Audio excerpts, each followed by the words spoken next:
Sean bienvenidos una vez más a este su espacio expositivo con Tulio Reyes Miranda.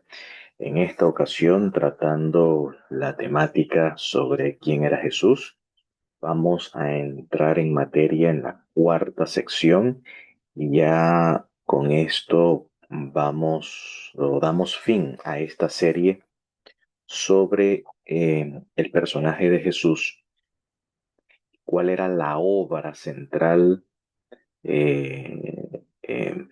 digamos, en la que él vino a realizar eh, a favor de su pueblo y del resto de las naciones, ¿no? Entonces vamos a entrar en materia en esta sección y en esta parte me quiero enfocar según el Evangelio de Lucas, donde en el capítulo 4 versículos 14 al 15 relata lo siguiente. Entonces Yeshua volvió en el poder del Espíritu a Galilea. Su fama se difundió por toda la tierra de alrededor. Dice, volvió en el poder del Espíritu a Galilea. ¿Por qué? Porque el contexto del capítulo 4 viene hablando. Y bueno, el contexto está desde el capítulo 3 que Yeshua desde Nazaret se dirige hacia el desierto de Judea donde Juan el Bautista estaba predicando. Y él es sumergido en aguas por Juan el Inmersor. Luego se retira a un cierto lugar del desierto de Judea, valga la redundancia, donde es tentado, según el relato de Lucas, es tentado por el diabolos, ¿no? Eh, y luego de esa experiencia del desierto por 40 días, entonces dice aquí lo que estamos leyendo, vuelve en el poder del Espíritu, porque en el bautismo o en la inmersión en aguas, en ese momento Yeshua es ungido por el Espíritu Santo. Ya vamos a verificar esto, ¿no? Hay una unción, cuando es sumergido en aguas, hay una unción por el Espíritu. Y por eso se dice que Él retorna en el poder del Espíritu a Galil, a la zona de Galilea. Sí, de Judea va a Galilea. Y su fama se difunde por toda la tierra alrededor. ¿Por qué? Porque dice que él enseñaba, era un maestro itinerante, ¿no? Él enseñaba en las sinagogas de ellos. Recuerden que Yeshua era notorio por su sabiduría. Dice, habíamos estudiado en el tema anterior que Yeshua crecía en sabiduría y el espíritu de gracia estaba sobre él. Esto para aludir a la presencia del Espíritu Santo en la vida de él. Pero él crecía en sabiduría, es decir, su sabiduría era afamada y era solicitada, digamos, entre los judíos de la zona de Galilea, en la zona de Galilea. Y por eso él enseñaba en las sinagogas de ellos y era glorificado por todos. O sea, era alabado por todos. Es decir, gozaba de, era solícito, pues, en esa región.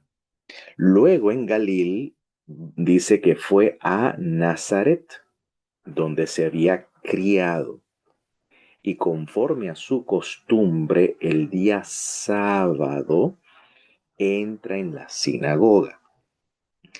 Ahora, noten, y se levantó para leer. Esto suena como que Jesús toma la iniciativa de leer. Bueno, voy a explicar un poco cómo era la dinámica de la liturgia de la sinagoga en el siglo I. Cuando se dice acá que se levantó a leer, es porque en la sinagoga hay un servicio de oración. El judío tiene tres servicios de oración llamado el Shaharit, que es el rezo matutino.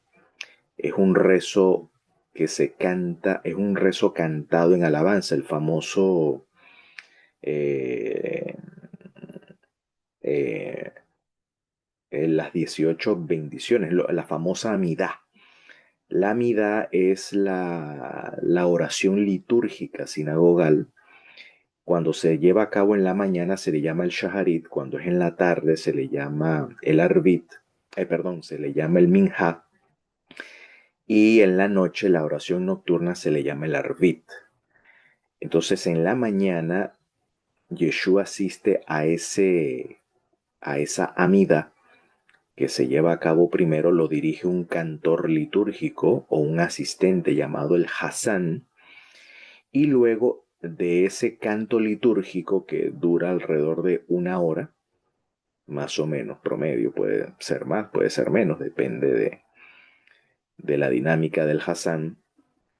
Luego viene la sección de la lectura de la Parshat de la semana, la Parshat Hashabua. Se estudia, en aquel entonces la Torah era estudiada de forma trianual. Hoy en día es anual, se lee y se estudia la Torah en un año, hoy en día. Pero la costumbre en los tiempos de Yeshua era trianual. Se leía y se estudiaba la Torah por porciones eh, en un ciclo de 3 años. Y se estudiaba una sección de los profetas que correspondía a la parsha de la semana, conocido como la Haftarah, que es la sección de los profetas. Parece ser que Yeshua, cuando dice se levantó para leer, es que fue invitado, por eso él va a leer, porque el verbo se levantó es un participio activo. O sea, él toma la iniciativa, pero obviamente, entendiendo el contexto cultural, es que él es invitado, ¿ok? Porque para leer, nadie, no era costumbre de que alguien, no, hoy porque quiero leer yo y me tienen que dar a mí el espacio. No, no, no era así, sino que era invitado y por eso se levanta a leer, porque ya había sido previamente acordado, ¿no? Entonces dice que se le entrega el rollo del profeta Isaías y cuando abre el rollo se abre de izquierda, de derecha a izquierda se abre el rollo, ¿ok? Y encuentro el lugar donde estaba escrito, que es el capítulo 61 de Isaías, es decir, él se ubica en esa profecía. ¿Ok? Ahora voy a interrumpir aquí pantalla. Voy a interrumpir pantalla y voy a acá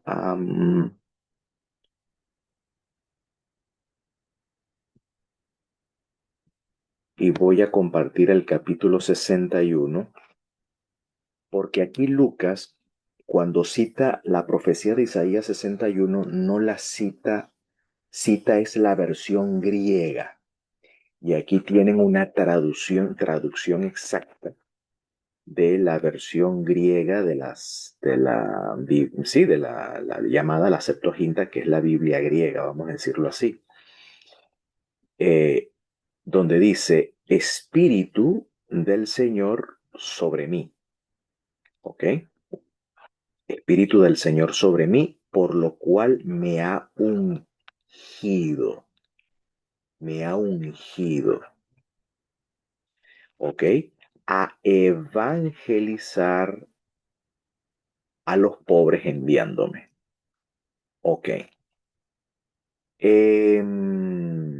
Luego dice, a sanar a quebrantados de corazón, a predicar a cautivos perdón y a ciegos vista, a proclamar el año del Señor acepto. Hasta aquí cita Lucas esta sección. Parece ser que Yeshua solamente cita esta sección. Pero también, si uno lee todo el capítulo, vamos a ver de qué habla el capítulo. El capítulo 61 de Isaías, ¿de qué habla? Bueno, Isaías 61 en síntesis es una promesa de restauración. El contexto es que los judíos se predice que va al exilio. Esto ocurre con la destrucción del primer templo, conocido como el Templo de Salomón. Luego se da los 70 años de cautiverio y luego se habla del regreso. Bueno, esta sección habla del exilio y del regreso de los judíos a la tierra. Esto es en resumen.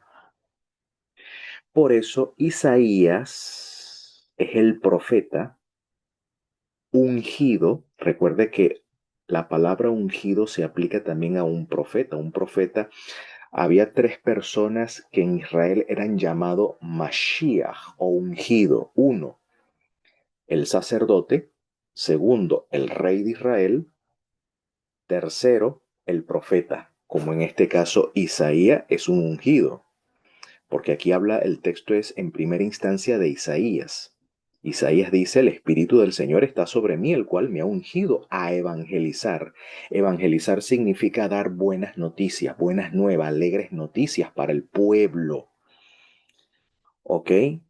Y bueno, en el caso de excepción, la palabra Mashiach también se aplica a Ciro, un rey extranjero, ¿no? Pero aquí es el profeta. Pero que en la tradición judía era interpretado no solamente que esta sección aplica al profeta, sino también se aplica al Mesías que habría de venir, que vendría como un Mevazer. Mevazer significa un portador de buenas nuevas o un evangelista, ¿ok? Porque él viene a evangelizar. Ya vamos a ver las palabras hebreas acá. Ahora, dice evangelizar a los pobres. Aquí los pobres, entiéndase, no a los pobres en su condición económica, no, no está hablando de eso. Los pobres aquí se refiere a los exiliados. Porque en la antigüedad, quien no tiene tierra, quien no tiene propiedades, es un pobre. Israel no tiene tierra, está en el exilio, por lo tanto es un afligido, es un débil, es una persona vulnerable porque no tiene tierras, no está en su patria. A esto es lo que este es el contexto de los pobres en Isaías 61. Ahora, Israel en los tiempos de Yeshua era un pueblo vasallo, el verdadero terrateniente, por así decirlo, de Judea era el emperador y de Galilea era el emperador romano. Así que Israel vivía en su tierra, pero sujeto a Roma. Así que está en una categoría de pobre en ese sentido. ¿Ok? Sanar a los quebrantados de corazón, a predicar a los cautivos, perdón. La palabra perdón en griego es áfesis, pero en hebreo es otra. Ya vamos a ver. A los ciegos vista, a proclamar el año del Señor acepto. El año, el año aceptable del Señor. Esto está evocando al año del Yovel, al año del jubileo, donde a los esclavos, a los siervos se le daba plena libertad, se les jubilaba, y los que habían perdido terreno, porque habían empobrecido y tuvieron que vender, la tierra les devuelta a sus dueños originales. Y el perdón de las deudas era cáncer, se cancelaba las deudas. Ese es el año acepto. Entonces el año del Yobel se caracteriza por un año de libertad, porque los siervos quedan en libertad. Segundo, se jubilan, por así decirlo. Segundo, se perdonan las deudas. Y número tres, se recupera su tierra. Los que habían perdido tierra o habían vendido, recuperan y no habían podido recuperarla, la recuperan en el año del Yobel. A eso evoca el año del Señor. Así que prácticamente el regreso de los judíos a la tierra se experimenta como una especie de un Yobel escatológico, por así decirlo. Y día de retribución. ¿Por qué día de retribución? Porque aquí los que son retribuidos son los opresores. En este caso sería Babilonia. Recibe retribución. Y esa retribución o ese juicio hacia los extranjeros que oprimen a Israel traería consuelo a todos los llorosos, dice aquí, a consolar a los llorosos. Entonces, en síntesis, está hablando de una redención, de una geulá, de un retorno a la tierra, de una redención de los exiliados. Dice, para que se dé a los llorosos de Sión, noten, son los llorosos de Sión, sí, los llorosos de Israel, de Jerusalén, a ellos se le dé gloria. Gloria es una forma de decir alegría en vez de ceniza, o sea, de luto, ¿no? Porque la ceniza era con que se utilizaba los que estaban de lutos. Ungüento de alegría, eso es la gloria, ¿no? El ungüento de alegría a los llorosos, manto de gloria en vez de espíritu de abandono, y serán llamados generaciones de justicia, plantación del Señor en gloria. Justicia significa cuando el Eterno actúa a favor de su pueblo en fidelidad al pacto. Cuando Dios actúa a favor de su pueblo, mostrando su fidelidad al pacto, a eso se le llama tzedakah, justicia. Entonces, los que son beneficiarios de esa justicia, es decir, los justificados, son los que experimentan esta redención. Y por eso se le llama plantación del Señor en gloria. Y dice que estos exiliados edificarán yermos eternos, es decir, volverán a su tierra a edificar. Yermadas antes suscitarán y renovarán ciudades yermas, yermadas para generaciones. Llegarán alienígenas pastoreando tus ovejas. Aquí los alienígenas se refieren a los extranjeros, ¿no? Aquí, bueno, esta versión traduce así, pero se refiere a extranjeros pastoreando tus ovejas, es decir, las naciones extranjeras servirían a Israel, es decir, las naciones extranjeras serían los siervos de Israel. Entonces llegarán extranjeros pastoreando tus ovejas y extraños aradores y viñadores, y ustedes serán sacerdotes del Señor. ¿En qué sentido la Biblia hebrea llama a Israel un reino de sacerdotes? En el sentido de que son ministros de Dios o siervos de Dios. Es decir, Israel serviría a Dios y los extranjeros les serviría a ellos. Entonces dice, fuerza de gente comeréis, fuerza de las naciones comeréis, y en las riquezas de ellas se os admirará. Es decir, que las naciones trabajarían para enriquecer a Israel. Eso es lo que dice la profecía. Guste, sea usted de la creencia que usted quiera, pero guste o no le guste, pero esto es lo que la profecía aquí está diciendo. Así la tierra será poseída por segunda vez y alegría eterna sobre su cabeza. Noten, está hablando del regreso a la tierra. Que soy el Señor que amo la justicia y aborrezco las rapiñas de injusticia y daré el trabajo de ellos a los justos. Es decir, la servidumbre. Es decir, la servidumbre de estas naciones se la es decir, el trabajo, la servidumbre que en estos momentos de exilio realiza Israel,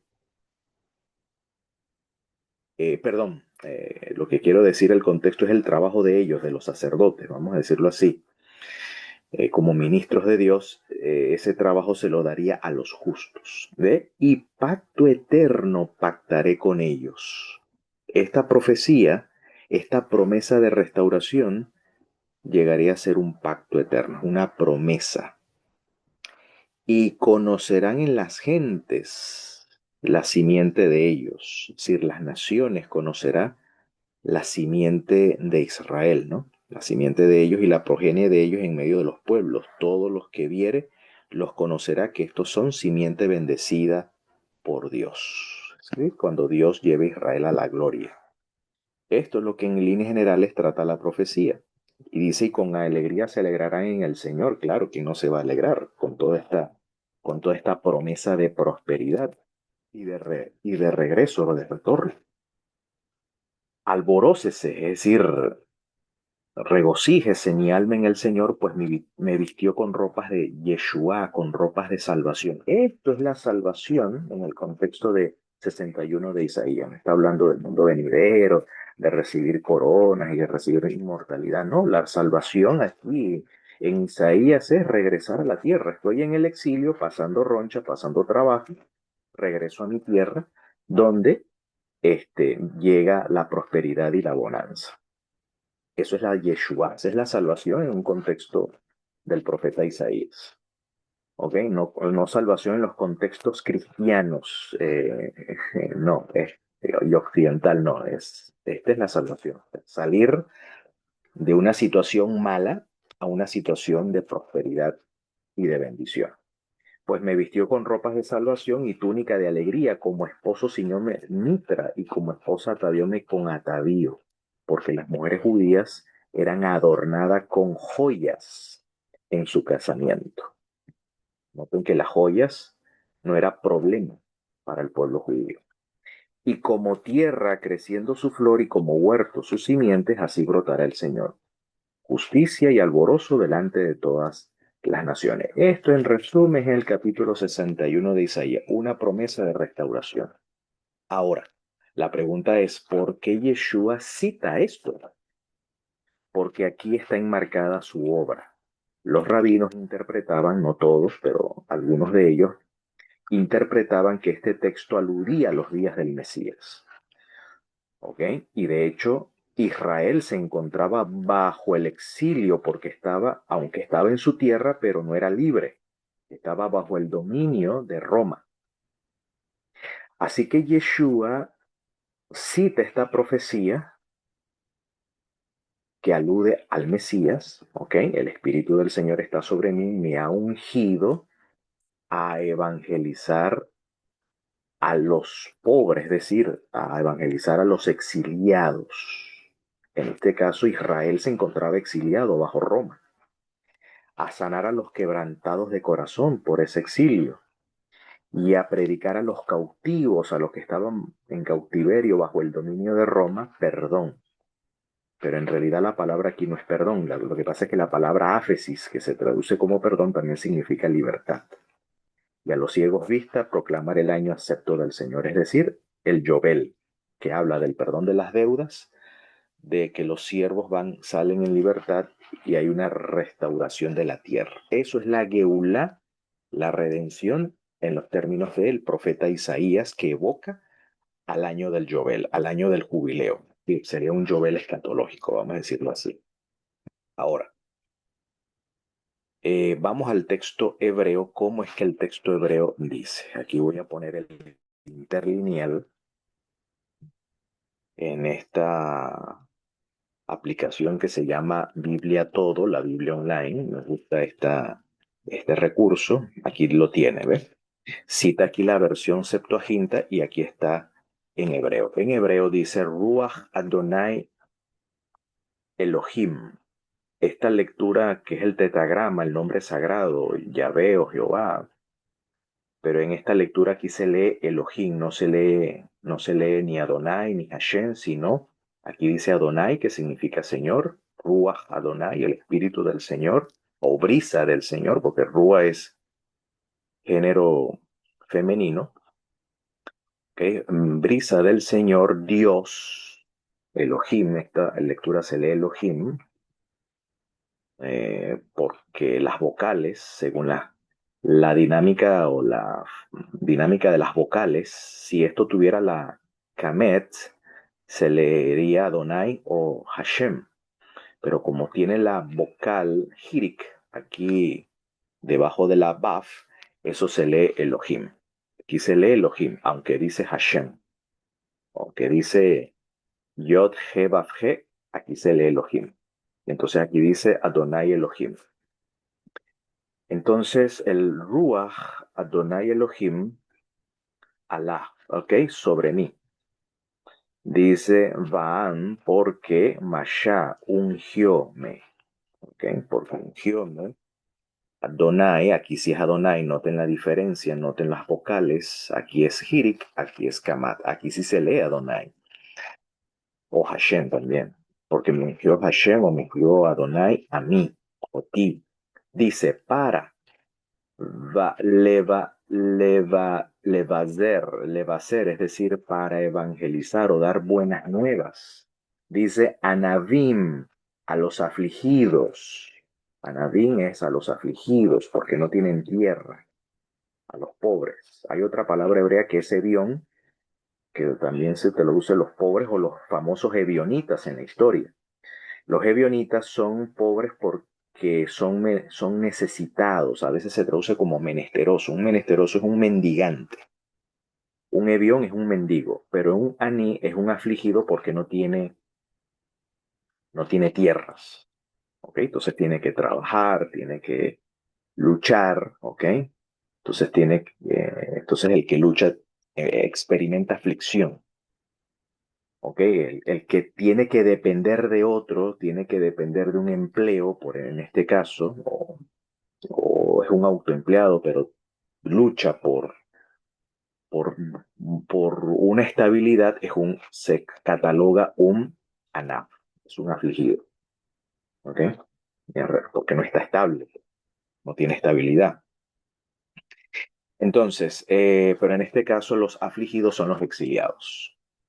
Entonces dice, Shelahani, viene del hebreo shelach, que significa enviar, de donde viene la palabra apóstol, griego. Entonces me envió. Dice, le Havosh, es decir, para vendar a los quebrantados de corazón, para vendar. O sea, hay una cura emocional, vamos a decirlo así, que hay una herida emocional. Entonces aquí hay una reprogramación, que sería el término adecuado según la psicología, porque en la psicología no se habla ni de trauma ni de heridas. ¿Ok? Para los psicólogos eso sería una mala palabra, ¿no? Psicología no se habla ni de herida ni de trauma. Eso sí es en la medicina, pero no en la psicología. En la psicología sería una reprogramación de una experiencia que fue pues una experiencia sufrida, obviamente. Entonces el Mesías viene a reprogramar eso, ¿ok? Y luego dice, y a los cautivos, lishebuim, a los cautivos, deror, libertad. Aquí está la palabra, es deror, no es perdón. Lo que pasa es que esta palabra, cuando se traduce al griego, que es áfesis literalmente es soltar, dejar ir, es lo que significa, que a veces aparece en el Nuevo Testamento como perdón, pero el áfesis en realidad alude al Yobel. En realidad, áfesis es el Yobel de los pecados. Sí, la emancipación. Sí, implica perdón, es el perdón de las deudas, pero también es la libertad de los cautivos y es el regreso a la tierra. Todo eso involucra la palabra griega áfesis, que aquí en hebreo es deror, libertad. Y luego dice, y luego dice, y libertad para los presos que son puestos en libertad, ¿ok? Entonces, esta es la sección que cita el maestro, pero aquí tenemos la versión hebrea. Y esto es básicamente lo que señala su obra. El Mesías viene como un libertador, como un Ciro, porque eso es justamente lo que hizo Ciro. ¿Ok? Entonces Mashiach viene como un prototipo de un Ciro, ¿no? Un rey justo, un Melech Sadik, un rey justo que viene a traer redención o libertad a un pueblo cautivo. ¿Ok? Entonces, vamos a volver al texto. Entonces, este es el texto que lee en la sinagoga. Entonces él dijo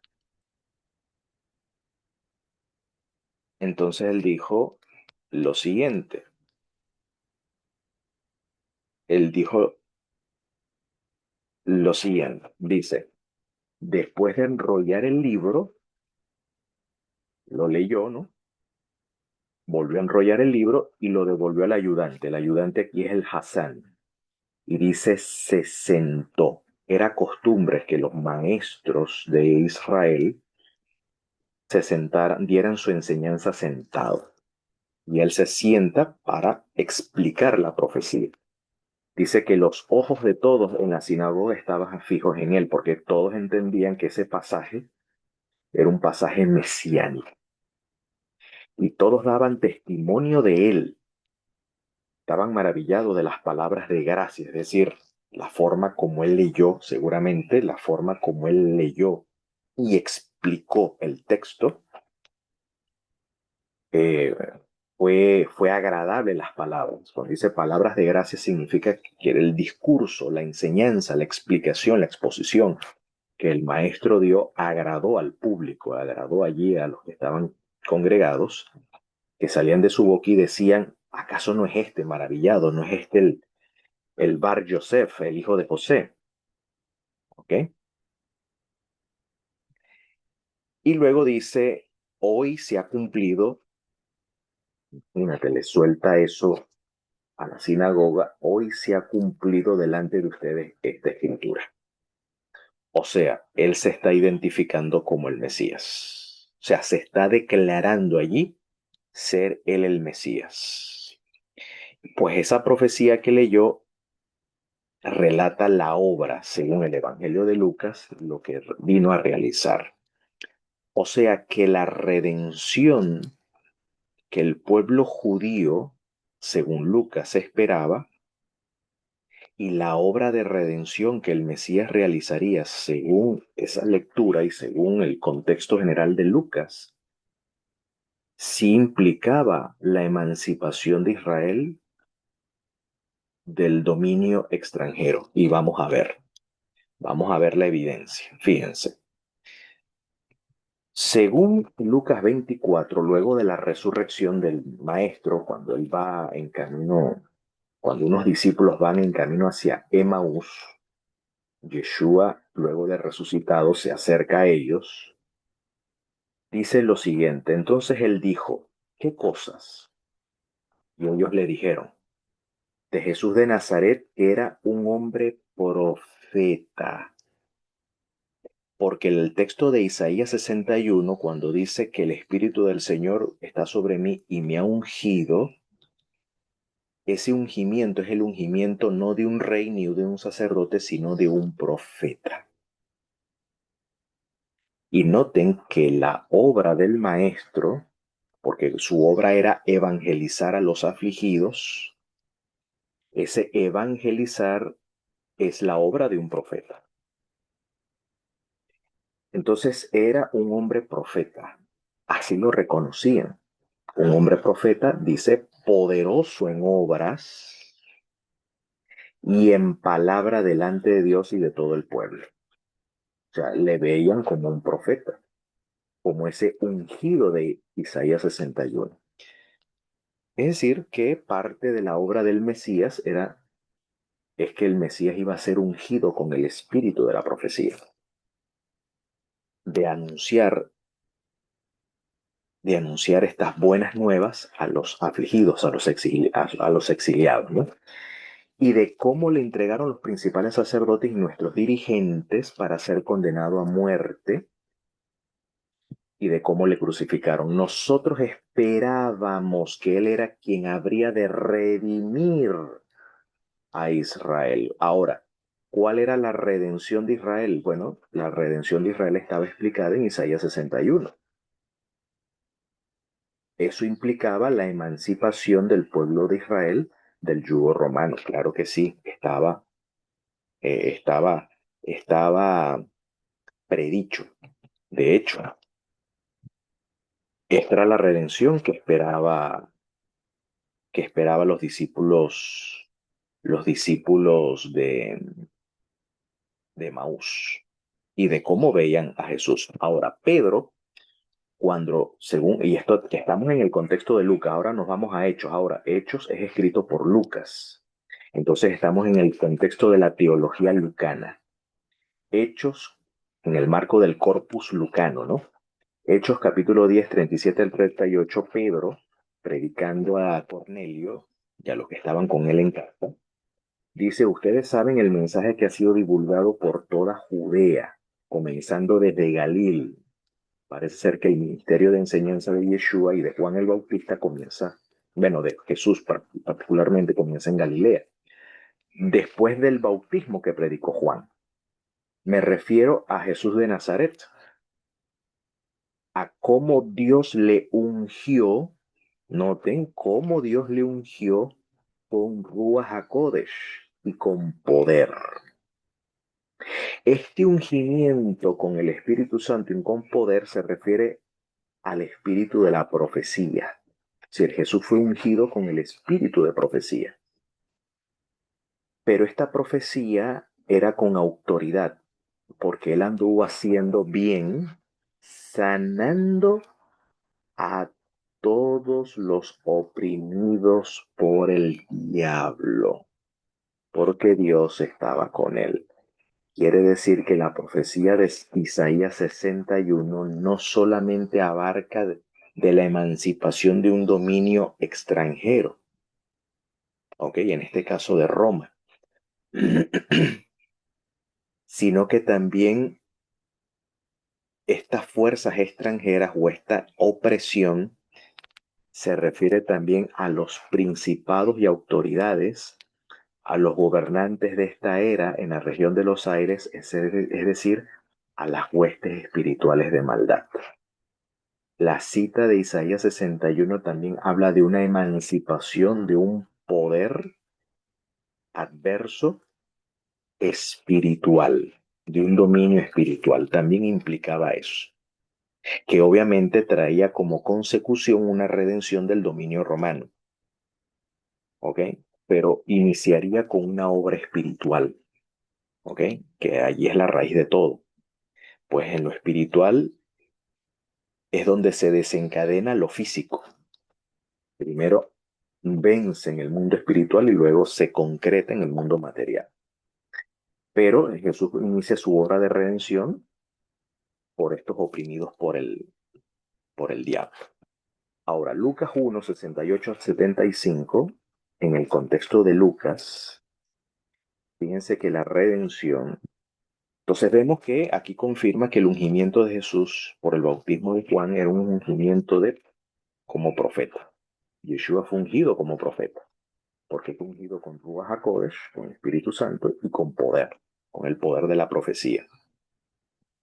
Dice, Zacarías su padre, el padre de Juan el Bautista, fue lleno de Ruach HaKodesh y profetizó diciendo, fíjate que cuando se le va a asignar el nombre a Juan, recuerden que Zacarías queda mudo por un tiempo, el Espíritu Santo lo toma, le cura de su mudez, ¿ok?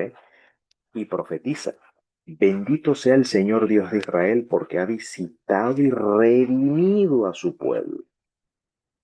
Ahora, Zacarías va a explicar de qué forma es que Dios ha redimido a su pueblo. Pues ha levantado para nosotros un cuerno de salvación en la casa de su siervo David. ¿Quién es ese cuerno de salvación? Ese cuerno de salvación no es nada más y nada menos que el Mesías. ¿Ok? Un cuerno de salvación, tal como habló por boca de sus santos profetas que fueron desde antiguo. Dice, salvación de nuestros enemigos y de la mano de todos los que nos aborrecen. En primer lugar, se refiere a los extranjeros que vienen a oprimir a Israel, en este caso, Egipto, Asiria, Babilonia, Persia, Grecia y en estos momentos Roma. Pero también nuestros enemigos se refieren al diablo y sus secuaces. También son enemigos. Salvación de nuestros enemigos. Esta profecía, porque está en el contexto de Lucas, en el marco de Lucas. Fíjese que yo no me estoy yendo ni a Mateo, ni a Marcos, ni a Pablo. O sea, estoy respetando el contexto del marco del pensamiento de Lucas. Pues Lucas habla de que Jesús fue ungido con poder para emanciparnos del diablo. ¿Ves? Él lo anduvo haciendo bien y sanando a todos los oprimidos por el diablo. Así que esta palabra, salvación de nuestros enemigos, también se refiere eh, al diablo y a sus demonios. De hecho, cuando uno lee Lucas capítulo 4, luego del encuentro que Jesús tuvo en la sinagoga, dice que se va a Cafarnaúm y predica en la sinagoga un Shabbat. y se presenta un endemoniado diciendo, sé quién eres, el santo de Dios. Y Yeshua lo manda a callar, cállate y sal de él. ¿Ok?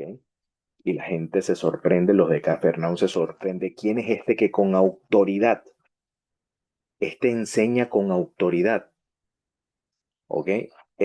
Cuando se dice allí enseñar con autoridad, se refiere, bueno, hay varias explicaciones para el contexto, pero una de ellas es que su enseñanza está respaldada por señales. Y entre estas señales era la expulsión de los demonios.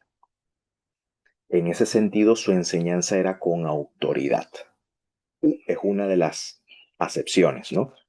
Pues el contexto lo dice. Es decir, que tan pronto lee la profecía de Lucas, está yuxtapuesto la sección de Capernaum donde hay una liberación de un endemoniado. ¿Ok? Así que, eh, eh, y Jesús dice, si yo por el Espíritu Santo echo fuera los demonios, es porque ciertamente el reino de Dios ha llegado a ustedes. El concepto de reino de Dios no es otra cosa que un concepto de salvación o de redención.